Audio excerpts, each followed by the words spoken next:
Bom dia a todos que estão aí, né? Você que está anotando, anota que hoje nós vamos iniciar a partir de, né?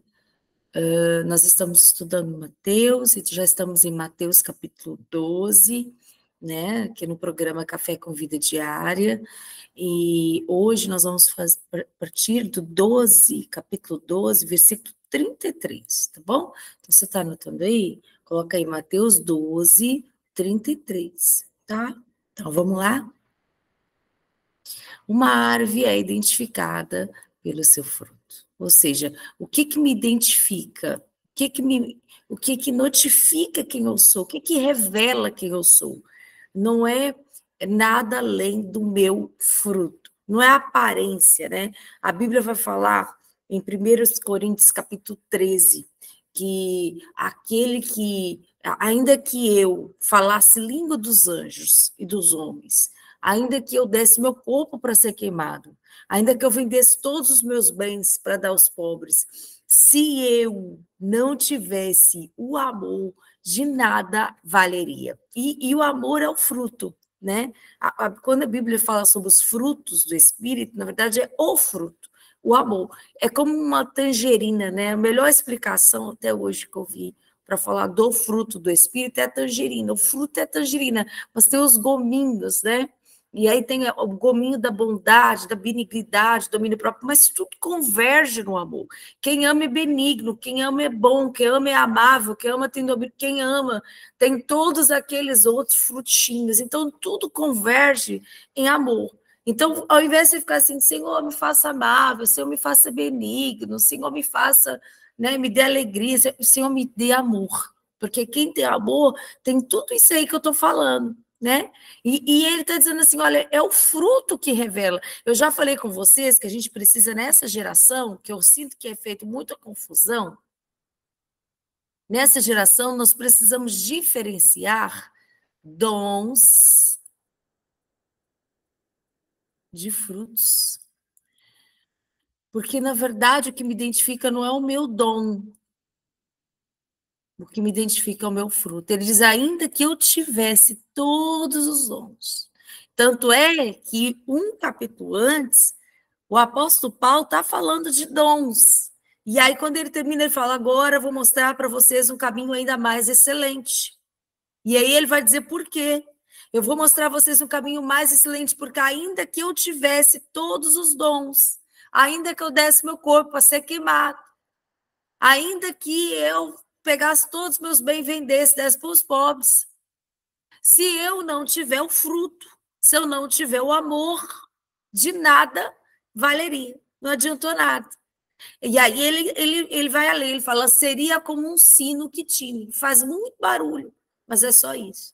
O dom, né? Uma pessoa que tem fruto, mas não tem dom, é alguém que faz muito barulho, mas é só barulho, né? E aí eu sempre, quando vou ler esse texto, eu lembro de Jesus chegando na figueira para comer. Jesus teve fome, e havia uma aparência naquela figueira de fruto. Parecia que ela era alguém que estava produzindo fruto, mas ela enganou, ela mentia, ela tinha aparência, e Jesus queria ensinar isso, que a gente não pode ver de aparência. Quando Samuel ele chega para ungir um rei na casa de Jessé, ele diz, olha, Samuel olha para o filho mais velho de Davi, e vai dizer assim, certamente eu estou na frente de um rei. E o Senhor Deus, ele briga com ele, fala assim, Samuel, eu não sou como os homens, eu não vejo como você vê, eu não vejo a aparência, eu estou olhando para o coração. Amém? Eu procuro um coração. Eu não sou como os homens, eu não sou como eu olho o coração. Ou seja, eu olho a profundidade. Eu não vou só pelo barulho. Então, tem muita gente que diz assim, pastora, fulana é uma bênção, né? Porque está me falando de quê? Está me falando de fruto ou está me falando de dom? Está me falando do quanto ele é usado? Porque, infelizmente, né, eu vim da itinerância. Né? Ainda estou na itinerância, não com aquela frequência que era quando era uma garotinha, até porque agora temos a igreja, e eu me coloco nesse lugar de estar presente como mãe espiritual dessa igreja, Mas nessa itinerância, né, que eu vivi por mais de 20 anos, eu conheci muitas pessoas que eram dons, que a gente dividia ali uma agenda, e eu dizia, gente, que dom lindo, que pessoa que tem um dom maravilhoso. E depois, nesse bastidor da vida, a gente acabava percebendo que é só dom, não havia fruto. Aí falando, gente, que bênção, mas era muito barulho, mas o fruto não era manifesto. Então, eu não estou dizendo que você não precisa de dom, mas eu estou dizendo que o dom sem fruto não tem seu efeito.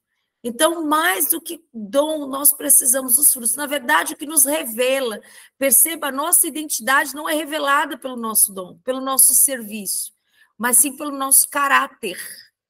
Você compreende isso? O meu serviço não revela quem sou, o que revela o que sou é o meu caráter, porque nós não somos uma empresa, nós somos uma família que chamamos de igreja. E nessa família que a gente chama de igreja, mais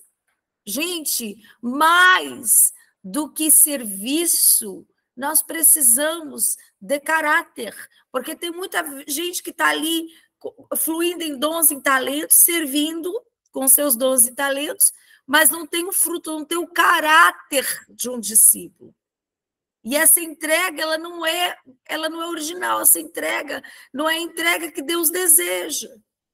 Pessoal, estão me ouvindo? Estão compreendendo o que quero dizer?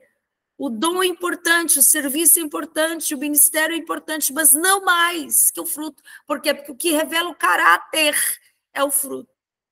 O que revela caráter é o fruto, é o amor. O que revela o caráter não é... Para Deus não importa só o que você faz, mas a motivação com que você faz. Anota isso aí, se você está anotando.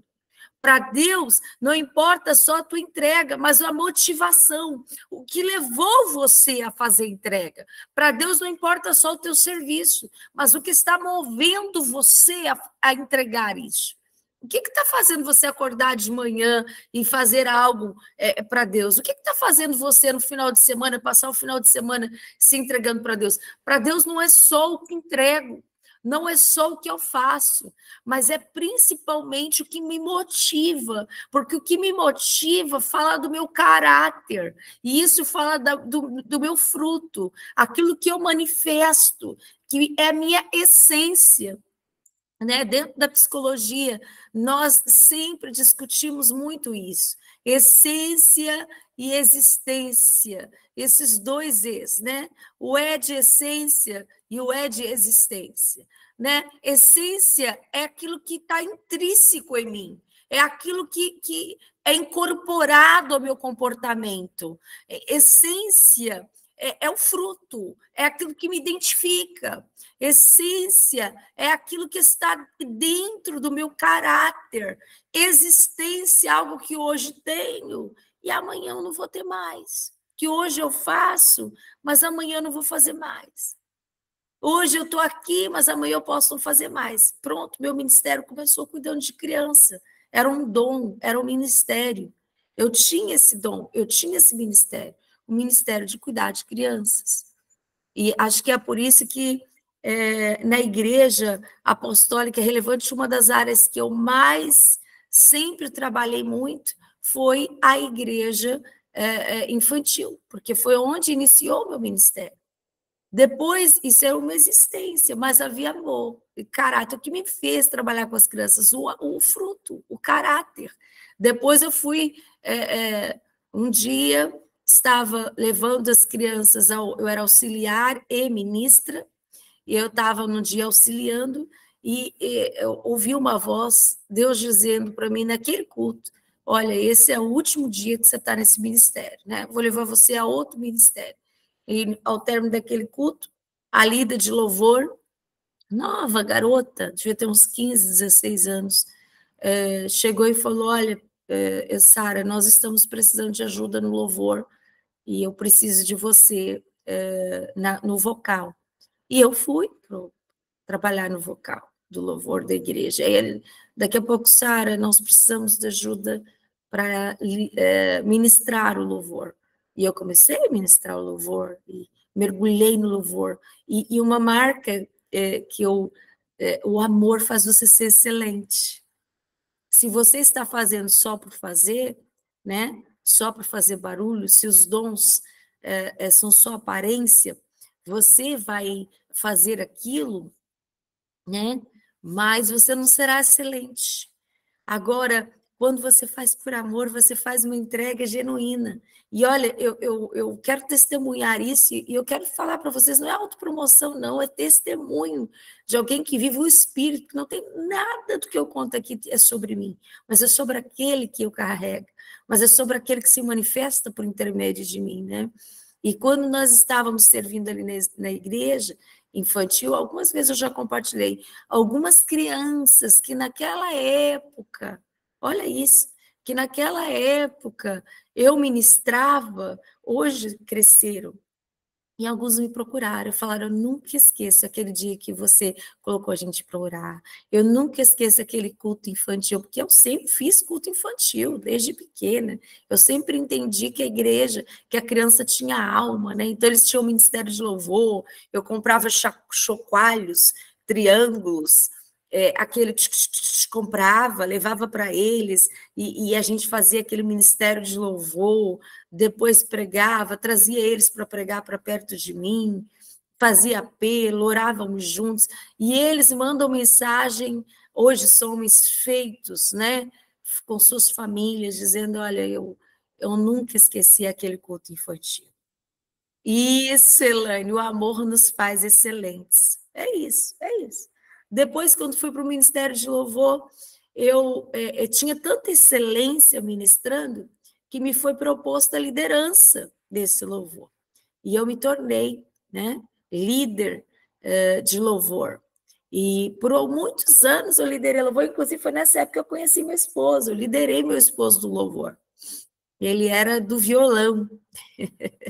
E um dia o Senhor me fez ministrar o meu esposo. Nunca imaginaria que um dia casaríamos.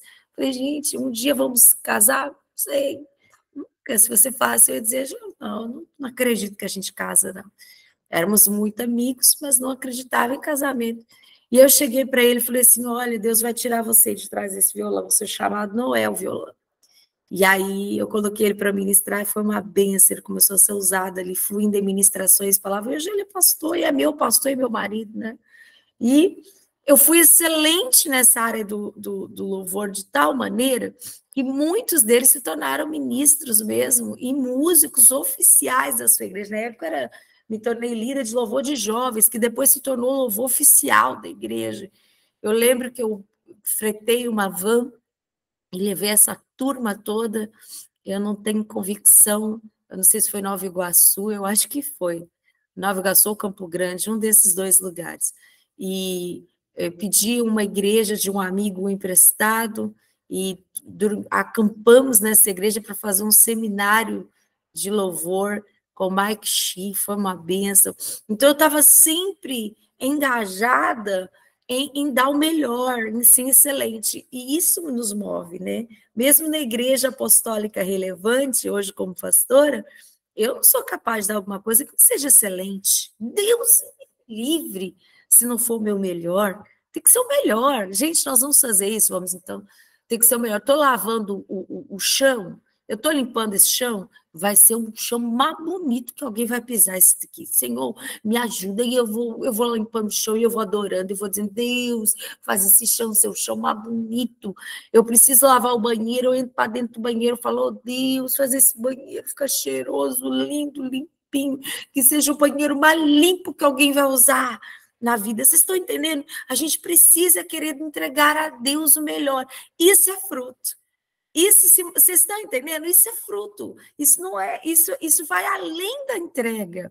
Mais do que entrega, mais do que você entregar é excelência, porque o fruto deixa legado. Quando você faz só para fazer barulho, só para fazer, você faz ali aquele tempo, as pessoas estão vendo você fazer. Quando você passa dali, ninguém lembra. Ninguém lembra. Isso não deixa legado. Sabe por quê? Porque o teu nome não valida. Não é no nosso nome que a gente faz nada.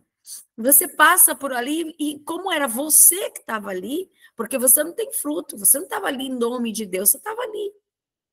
Então, você não marcou aquela área que você estava trabalhando. Não houve marcas, não houve legado. Agora, quando você está ali, em frutos, com o caráter de Jesus, com as marcas de Jesus, meu Deus! E isso, Elaine, o fruto deixa legado, né? Quando eu me manifesto dessa maneira, ai, o nome de Jesus é glorificado, a excelência abençoa as pessoas e exalta o nome de Deus, a excelência da entrega, a intensidade dessa entrega, o amor com que eu faço aquilo. É isso que atrai a glória de Deus. Então, por favor, tudo que você for fazer, gente, e aí eu fui transicionando de líder de louvor, me tornei pregadora mesmo, né? Porque até então eu pregava só em cultos de jovens, né? Alguns eventos de jovens, depois me tornei pregadora itinerante, depois me tornei escritora, depois me tornei pastora, e não importa onde Deus me levar, eu não sei onde vou, não me interessa, porque a Bíblia diz que nós somos como o vento sopra e nós não sabemos para onde ele vai. Assim, alguém direcionado pelo Espírito. Nós nunca sabemos o que o céu tem para nós, mas não importa o que o céu tem a meu favor, eu só sei de uma coisa: tudo que eu fizer, eu vou fazer com amor, eu vou fazer com excelência. E se eu tiver que fazer qualquer... Não importa o quê, não importa. Vai ter que pegar um copo com água, porque tem alguém pregando. Eu vou pegar aquele copo com água. Vocês não estão entendendo? Vai ser o copo com água. Mas não é porque é porque eu entendo que aquilo é para a glória de Deus. A Bíblia diz: tudo que você fizer, entenda, compreenda que isso é para a glória de Deus. E o amor com que a gente entrega, isso faz com que as pessoas digam: uau, mesmo no meio secular, é ou não é, gente?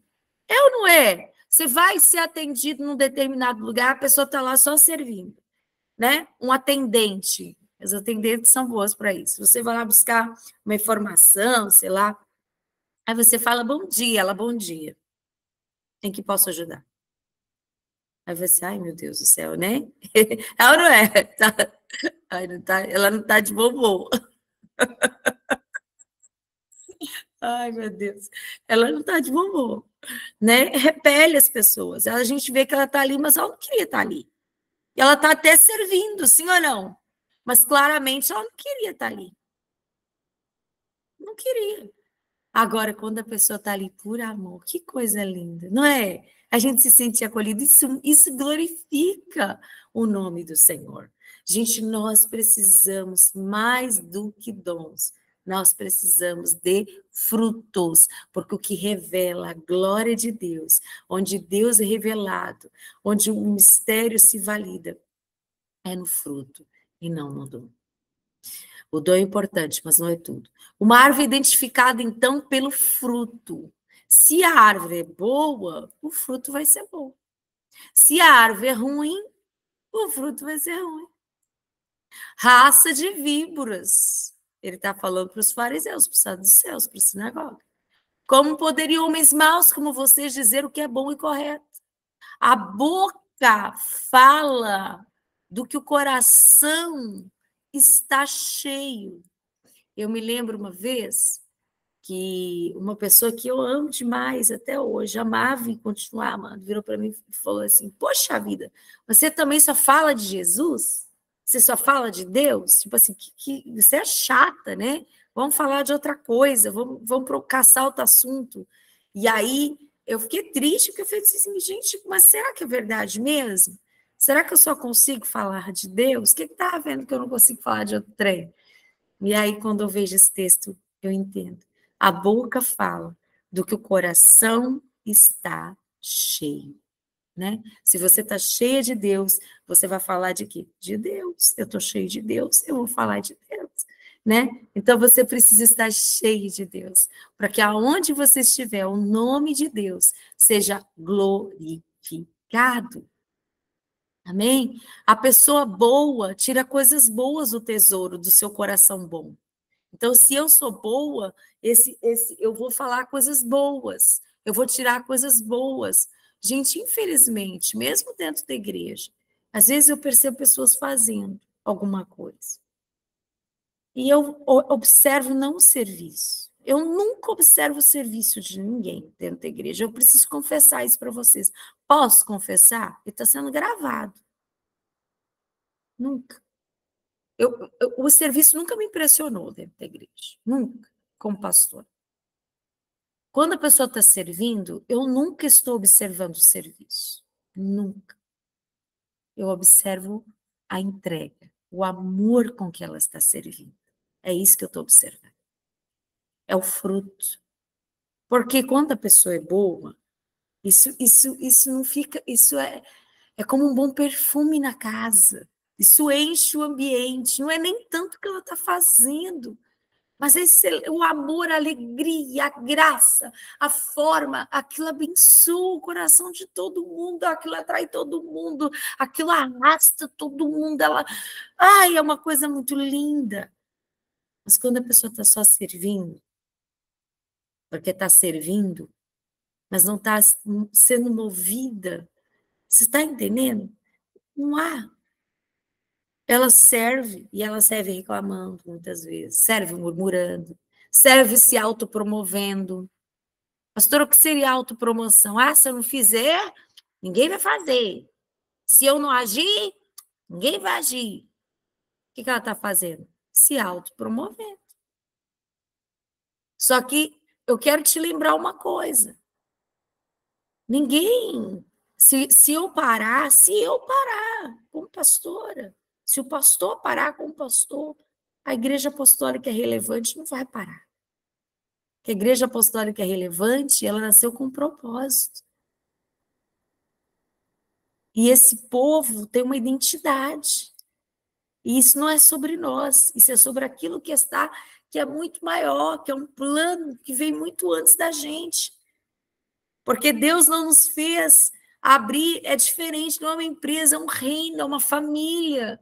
E a família não se desfaz porque o pai parte, a família é família, é sangue. Há um propósito, uma união, uma missão. Então, preste atenção, a pessoa boa tira coisas boas do tesouro do coração, mas a pessoa má, ela vai tirar coisas más. O coração revela quem somos. Você está anotando? Anota isso. O meu coração revela quem eu sou. Por que, então, que o fruto é tão importante? Porque o fruto, ele nasce no coração. Então, o meu caráter, o meu coração é que revela quem eu sou. Não é o que eu faço, mas é o que eu sou. Pessoal, é importante o que eu faço, mas mais importante do que eu faço, é importante o que eu sou, o que eu carrego. Amém? O que eu carrego. Eu lhes digo no dia do juízo, vocês prestarão contas de toda a palavra inútil que vocês falarem. Gente, eu acho que tem gente que ainda não entendeu que vai prestar contas do que fala. Porque acha que a boca é minha. Já viu? A boca é minha, eu falo o que eu quiser. Aqui, a boca não é sua, não. Tua boca tem dono. Ei, vocês estão acordados? Vocês estão comigo? Tudo com a câmera fechada. Hoje em dia ninguém vai querer saber de abrir câmera. Nunca sei se vocês estão dormindo, se vocês estão aí mesmo de verdade. Né?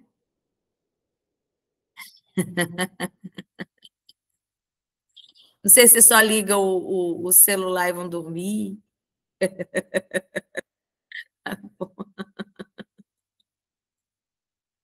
Tá bom, já vi que vocês estão aí. Aqui, você já viu pessoas falando isso? Tá com a cara amassada, Elaine. A minha também tá. Eu tenho que abrir a câmera, mas a cara fica toda amassada. Estamos de pé, né, Raquel? A Raquel está quase abrindo o áudio e cantando.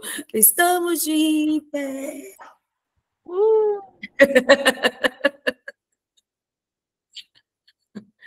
Ah, vai para o médico, né, Marcinha? Amém. Que o Senhor abençoe aí. Então, presta atenção. Eu lhes digo que vocês vão prestar contas daquilo que vocês estão falando, gente. Em oração. Marcinha vai dando notícias, né? Então, nós prestaremos contas de toda palavra inútil que falarmos. Gente, escreve uma frase que eu aprendi nova. Escreve aí, você que está escrevendo, né?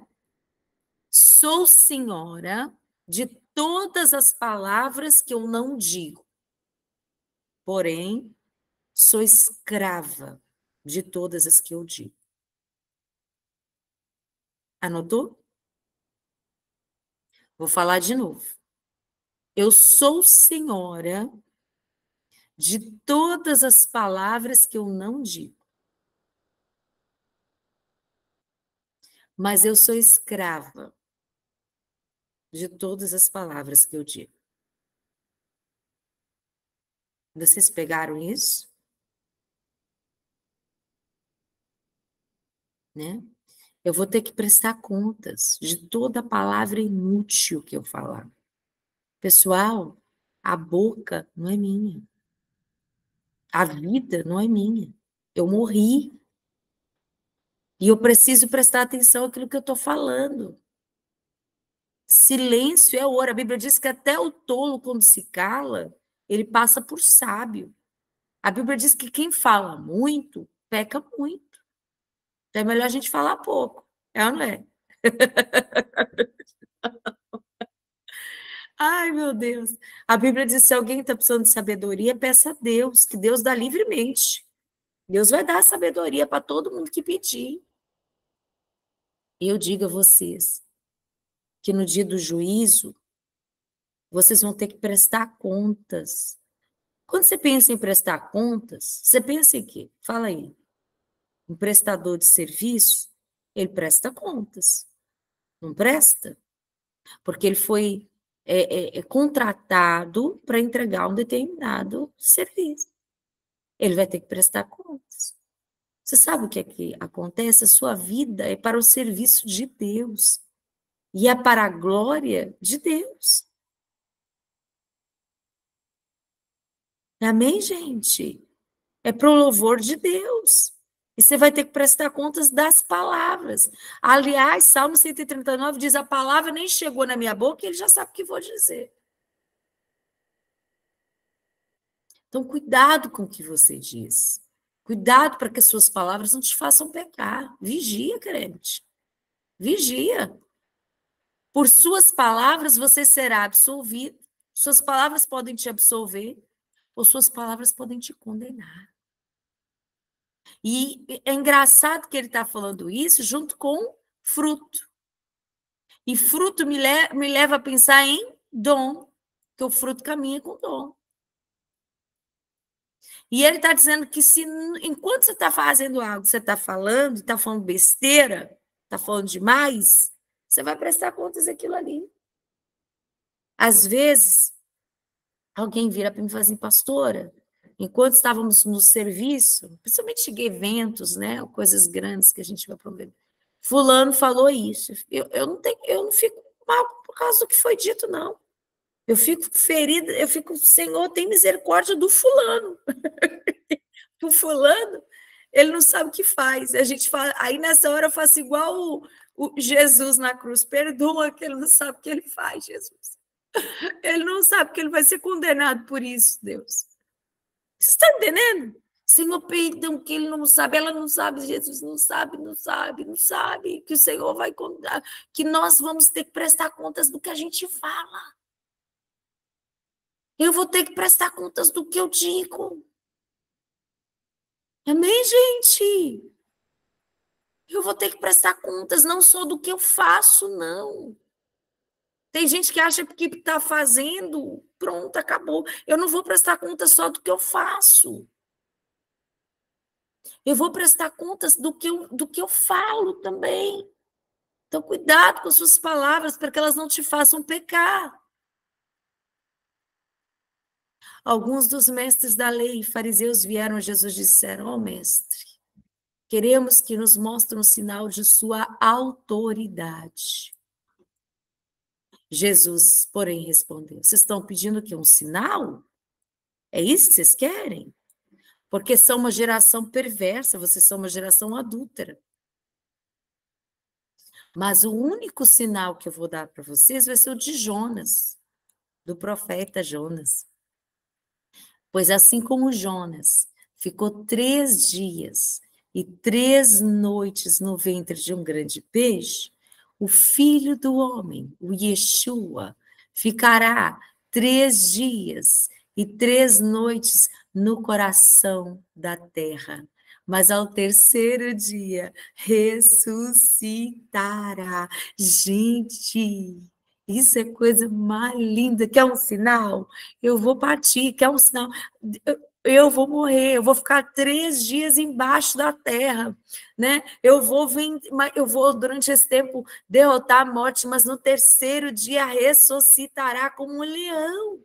É esse o sinal que eu vou dar, o sinal de Jonas. E ele vai dizer: no dia do juízo, os habitantes de Nínive se levantarão contra esta geração. Que geração? A geração de Jesus, que Jesus está conversando ali. E a condenarão. Vocês sabem por quê? Pois eles se arrependeram. Gente, Nínive se arrependeu. Inclusive, isso deixou Jonas chateado, que Jonas queria mesmo era vingança. Jonas queria mesmo que eles se arrebentassem. Jonas não queria que eles fossem salvos. Não queria, tá? Aí você vai dizer, por quê, né? Nós vamos lá, em nome de Jesus, café com vida diária, vai para Jonas. Mas vou dar uma palhinha disso, né? Nínive, os ninivitas eram uma das gerações mais cruéis. Eles condenavam os cristãos, eles perseguiam os cristãos com requisitos de crueldade, né? Eles tinham algumas técnicas, né? Como do empalhamento, que eles pegavam o cristão e pegavam um pau, né? Esses paus mesmo com furos, eles furavam, deixavam pontiagudo uma das partes dos paus, e eles colocavam pelo ânus até saírem na boca da pessoa e pendurava, para que as pessoas passassem e desistissem do cristianismo, para intimidar, para fazer com que deixassem de ser cristãos. Ele colocava fogo para iluminar essas pessoas. Eram torturas terríveis, os ninivitas eram cruéis. É como se você recebesse hoje o chamado para ir pregar num desses países que a gente chama de cortina fechada, né? Países perseguidos, não só perseguidos, mas de extrema perseguição. Jonas foi chamado para esse lugar. E às vezes eu vejo alguns pregadores metendo pau no Jonas porque o Jonas pegou o barco para o sentido contrário. Eu fico imaginando, se fosse você, né? E se fosse você, o que você faria de sua vida? Ai, meu Deus do céu. É ou não é?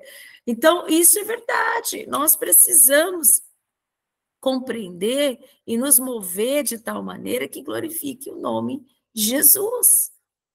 Amém, gente? Que glorifique o nome de Jesus. Então, ele está lá dentro do barco e dizendo, né, vou dormir. E aí ele é tirado do barco, dentro do barco ele se arrepende, ele entende que não há como fugir do propósito de Deus para a nossa vida. Tem alguém que pegou isso? Não há como fugir do propósito de Deus para a vida dele. Aí ele diz, tá bom, eu vou lá, tá tudo bem. E aí ele vai e ele é cuspido na praia lá de Nínive. Agora, olha que interessante. Na verdade, tudo era um plano de Deus, inclusive ele ser jogado lá no peixe. Porque Nínive, um deus que Nínive tinha, era um deus peixe, que era metade homem, metade Deus. Então, quando eles viram Jonas sair de dentro da boca do peixe, o que eles acreditaram? Né? Que, olha, né, é um ser divino, é um profeta, é alguém, então, corroborou para ajudar a pregação de Jonas. Gente, E aí ele começou a pregar e todos se arrependeram, o Nínive inteiro arrependeu. E ele não queria, porque ele dizia assim, eu vou pregar e vai ser todo mundo destruído pelo que fez com os cristãos. Né? Porque os cristãos, o povo dele, a nação dele foi não destruída, mas brutalmente destruída. E aí Deus deu para ele a lição da abóbora, né? E ele ficou com pena da abóbora. Ele falou: você tem pena de uma abóbora, mas não tem pena dessa nação, né? Dos ninivitas, né? Você não tem pena dos ninivitas que se arrependeram da crueldade, da brutalidade com que eles estavam perseguindo os cristãos, né? Então é uma história de missão, para quem vai para missões extremas, né? De grande perseguição. E olha só, esse povo que eu falei para vocês, que é mal, ele vai dizer no dia do juízo, os habitantes de Nínive, tá comigo? Esses habitantes que eu estou falando aqui, que faziam esses trem aí que eu estou falando aí, ó, se levantarão contra esta geração e a condenarão. Por quê? Porque eles se arrependeram dos pecados. Quando ouviram a mensagem anunciada por Jonas, eles creram. Jonas pregou e eles creram.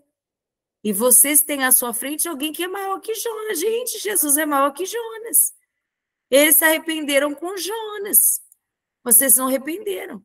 A rainha de Sabá também vai levantar contra esta geração de juízes. Quem foi a rainha de Sabá, gente? A rainha de Sabá, ela viajou muito tempo para ir ter com Salomão, porque ela reconheceu a grandeza do reinado de Salomão. Mas por que o reino de Salomão era tão grande? Porque Salomão dependeu de Deus. Porque quando o rei Davi passou o reino para Salomão, ele disse: "Oh, Deus", ele teve uma visão, Deus se manifestou e ele falou: "Pede o que tu quiseres que eu vou dar", né? Alguém diz que Deus ele não é o gênio da lâmpada, né? Você já viu? E não é mesmo, Deus não é o gênio da lâmpada. Porém, Salomão, ele teve direito a um pedido. Pede o que você quiser, ele podia ter pedido o que ele quisesse. Pede, o que você quer? E ele falou: Deus, me dá sabedoria para eu liderar essa nação, porque eu não sei. Se o Senhor não me der sabedoria, eu vou colocar os pés pelas mãos. Gente, essa dependência, essa entrega, mexeu com o coração de Deus. E por causa dessa oração, por causa dessa entrega, Deus, ele simplesmente, ele falou: olha, porque você não me pediu riqueza, você vai ser o homem mais rico. Porque você não me pediu exércitos, o seu exército vai ser o maior. Porque você não me pediu tudo, eu vou te dar sabedoria sim. E ele se tornou o homem mais sábio. E tudo isso atraiu a rainha de Sabá, uma mulher ímpia que precisou reconhecer a grandeza do reinado de alguém que estava liderando por meio da glória de Deus, ou para a glória de Deus. E ele diz: olha, a rainha de Sabá, essa moça que viajou até Salomão para ver o que Deus estava fazendo no reino dele por causa da entrega, da dependência, da forma como ele se movia, ela vai também se levantará contra esta geração no dia do juízo e vai condenar, pois veio de uma terra distante para ouvir a sabedoria de Salomão. E vocês têm à sua frente alguém que é maior que Salomão, mas eles não querem ouvir. Agora veja, geração de Jesus. Ele está dizendo: vocês não querem ouvir, vocês não querem se arrepender. Quando o espírito impuro deixa uma pessoa, ele anda por lugares secos à procura de descanso. Mas se ele não encontrar outro corpo, então ele diz: já sei, voltarei à casa da qual eu saí.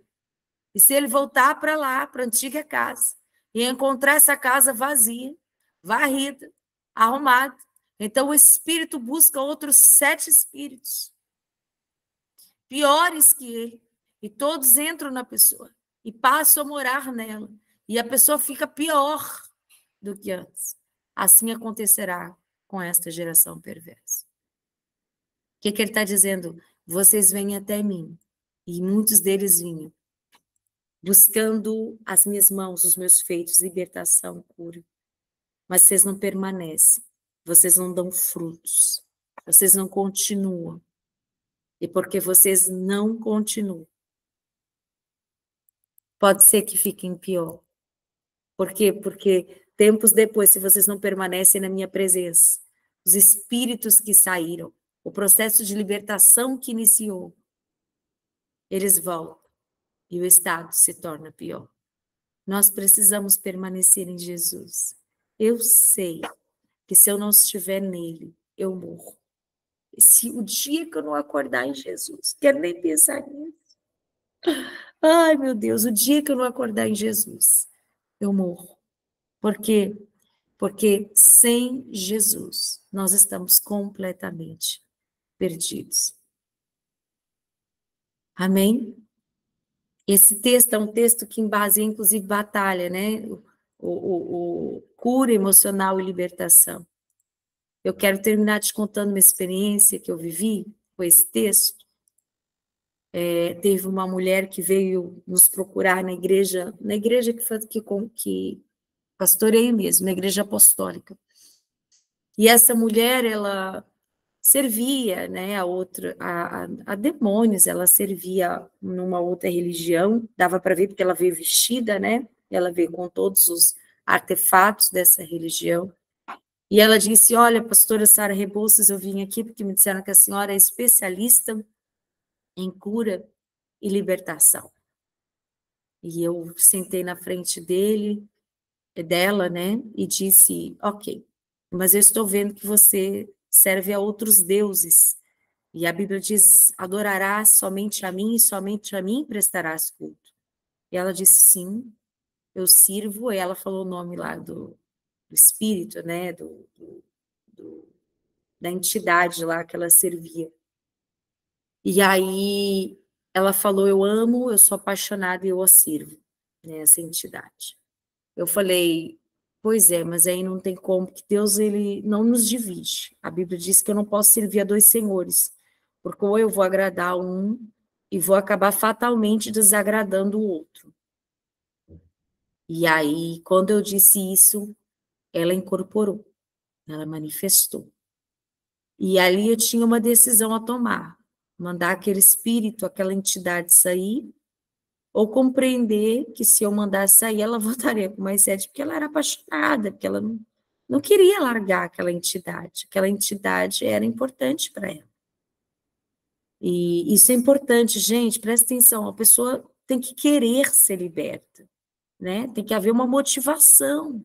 Veja a cidade de Gadara, né? Na cidade de Gadara, eles expulsaram Jesus. Olha, Jesus, sai daqui, porque era uma cidade que amava o ocultismo. E Jesus, ele não impôs a libertação, ele diz, eu estou à porta, eu bato, que se abrir, eu faço. Então, eu olhei para aquele espírito e falei, olha, eu não quero conversar com você, porque ele começou a falar, eu quero ela, me dá a consciência dela, me devolve ela, em nome de Jesus. E ela voltou, e ela disse, ai, desculpa, ela é assim mesmo, desculpa, pedindo desculpas pela entidade. Ela veio, né? Ai, ela é assim mesmo, às vezes ela se manifesta por mim, ela gosta de falar por mim. E ela começou a dar testemunho de livramentos que tinha passado por causa das entidades. E um gabinete que eu levaria 10, 20 minutos para fazer, demorou 1 hora, porque toda hora vinha aquela entidade e ela não queria que expulsasse, porque ela amava aquela entidade. E é isso, a palavra que eu carrego diz que se eu expulsar e aquela entidade não tiver para onde ir, ela vai voltar para aquela casa. E se tiver limpa e arrumada, no caso dela estaria, porque ela não queria saber de outra coisa, a não ser pelas facilidades que aquela entidade fazia ela ver, pelas entregas, pelos pactos, pelas alianças, né? Mesmo que isso estivesse custando a alegria, a paz dela, que ela não tinha alegria, não tinha paz, e por isso estava procurando, mas ela não queria pagar o preço, que eram as das renúncias, quebrar aqueles pactos, aquelas alianças, ela não queria. Então, nós, num processo de libertação, às vezes a gente se mete a entrar em processos que a pessoa não quer. E ao invés de ajudar, você está atrapalhando essa pessoa. Amém, gente? A gente trabalha com quem quer. Senão você vai, ao invés de ajudar, você vai complicar ainda mais a vida desse ser humano. Pegaram isso? São um princípio raiz básico de quem trabalha com cura e libertação. Vamos orar? Senhor, obrigada por essa manhã. Obrigada pelo teu Santo Espírito. Oramos agora pela Márcia, que pediu oração, que está no médico. Senhor, cura a Márcia e dê a Márcia, Senhor, agora a certeza que o Senhor é com ela. Seja o médico dos médicos na vida da Márcia. Oramos por esse programa. Oramos para que os nossos frutos se validem. E para que, por meio dos nossos frutos, o mundo possa conhecer o Senhor. Que o nosso fruto glorifique o teu nome, que por meio de nós o teu nome seja glorificado. Senhor, nos ajuda a não pecar em palavras. Nos ajuda, Senhor. Nos dê sabedoria para falar. Em nome de Jesus. Amém e amém. Gente, o Senhor abençoe vocês. Você que está anotando, hoje nós paramos no versículo 46 do capítulo 12. Tá bom? Capítulo 12. E nós estamos aqui no versículo 46. Até amanhã. Um beijo, um queijo.